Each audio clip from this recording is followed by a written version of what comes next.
大家好，我是小宁。今天来分享的这道主食呢，是我们地方的特色，在农家院中经常出现。肉清洗干净，不用浸泡，直接放到高压锅中，加热20分钟，煮到这种开花的状态。直接加入洗净的大米，给它搅拌均匀。再加入和正常焖米饭一样的水量，把它蒸成红豆饭。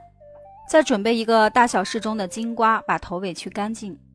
切成这样大碗的形状，找一个勺子把中间的瓤全部都掏出来，看像不像一个聚宝盆。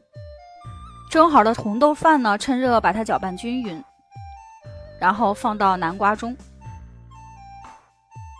尽量呢压得瓷实一点。准备一张锡纸，上面呢再盖上一张，把它严严地包裹起来。可以选择空气炸锅或者是烤箱，整个把它放进去。我用的空气炸锅选的是红薯的模式，加热30分钟。咱们现在来打开看一下，看上去呢是很完整的形状。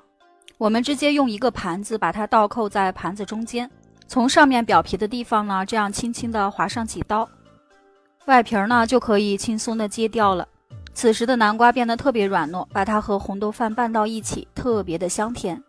中间没有加糖呀什么的，就是原味的饭，可以配任何的菜，喜欢就试试吧。我是小宁，明天见了。